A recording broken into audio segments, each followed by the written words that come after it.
Are you amused by the fact that at this point you and Roger are shooting Bond films simultaneously? Yeah, I bumped into him actually. He was staying in the Arlington House here in London with where our director is Kirshner, and the producer then was, and I was working with the director on the script, and one morning I came and bumped into Roger on the street, and we talked, and it was just, he'd just started. And the conversation was very brief, and he was with his son, and he said, where are you? I said, I'm just going off to location.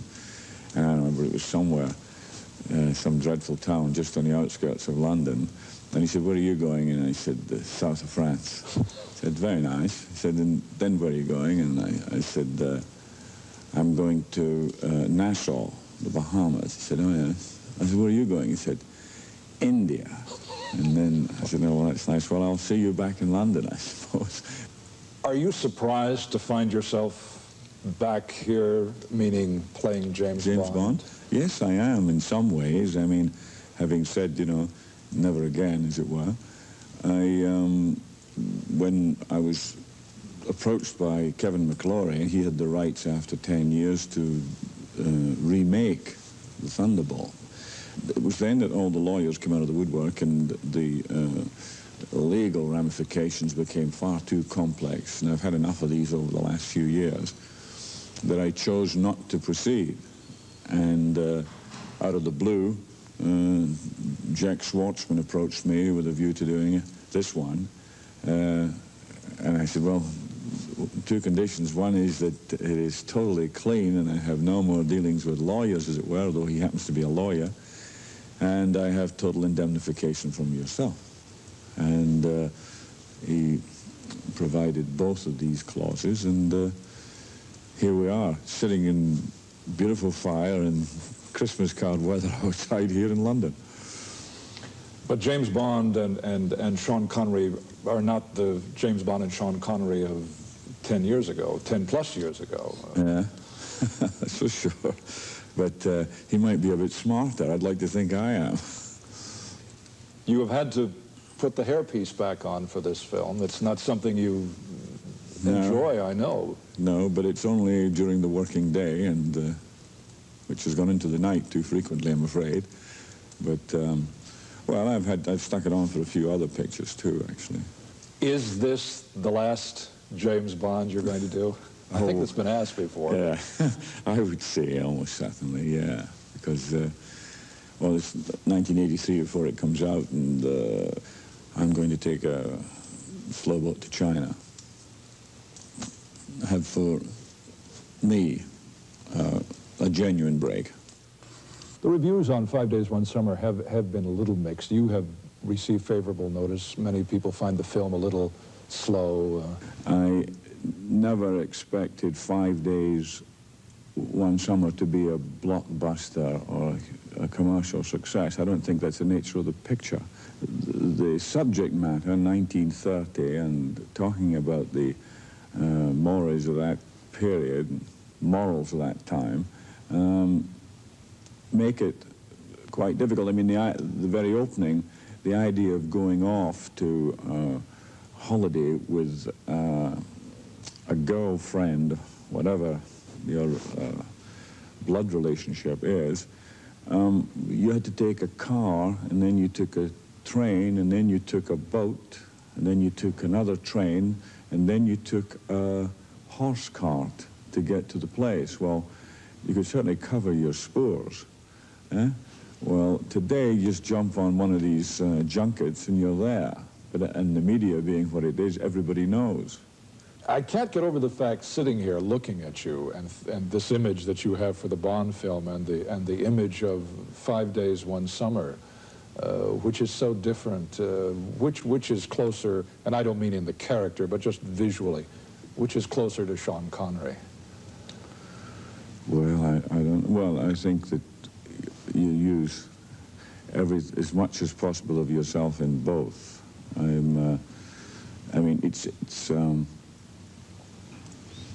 certainly more external additions in the Bond film, in terms of hair and makeup and detail in that sense, than, say, in 5 days. In fact, I don't think I used makeup for a lot of the scenes at all in the film, except for graying what's left, or rather whiting it a bit, because it already is gray. I was reading somewhere, and I hope it's correct because it's a delightful story, that you had actually tried out your singing voice as the possibility of playing Daddy Warbucks in the Annie film. Is that correct? Yes, that's right, yeah. How serious was that? Oh, it was very serious. I had Ray Stark, who produced the film, and my agent had conferred and then come up with the idea for me to play it. So I went to New York, through New York, going to Los Angeles, saw the production, and liked the idea of doing it, but I wasn't convinced that I could sing the numbers as well as they're written.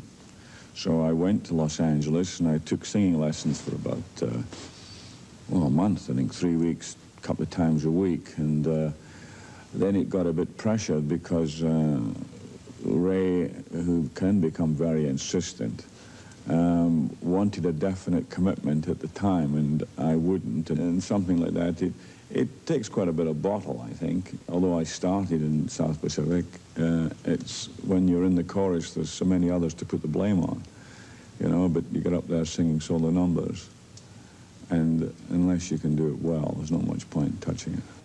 He is now 52, firmly established by the original Bond films as a superstar, and now back playing 007, as he stated earlier in the series, for the last time.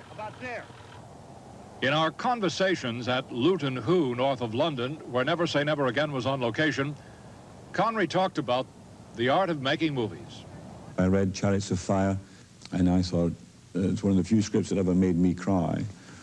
I said, oh, it'll win, it should win everything, you know, without doubt. I thought it was absolutely, it's all the ingredients of what I like about the best of the cinema. What does it say to you as an actor when a film such as Chariots of Fire becomes a success, and a film such as E.T., with the message that it has, the following year is a tremendous success? What does that say about what audiences are looking for these days?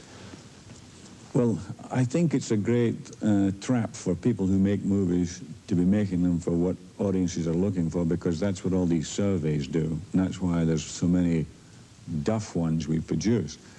I think it's the kind of reflection of it is quite healthy, and that they're looking for the enjoyment you get from doing something that you all think is terrific.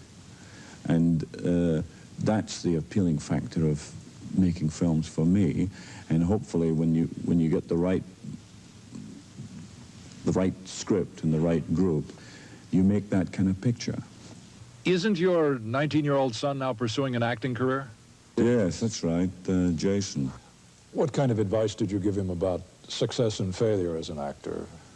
Well, he had his bouts of being upset and a bit depressed, wondering why he wasn't doing anything and whatever, and I told him, you know, that was okay because it would get much worse, you know, and it will get worse.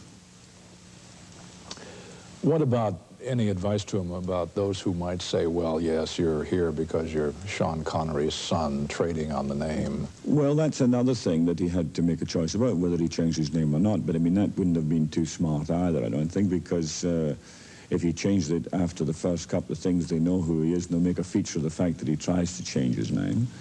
He's been misquoted enough he's been interviewed in different papers and things, and he's had his fingers burned a couple of times. Well, the only thing I hope he listens to me is about the situation concerning contracts lawyers. I think that is the grievous area. While Sean Connery was acting out his treatment of James Bond here at Luton, 30 miles away at the Pinewood Studios in London, Roger Moore was giving James Bond his treatment. That part of our report beginning tomorrow. For today, Jim Brown, NBC News, Luton, England.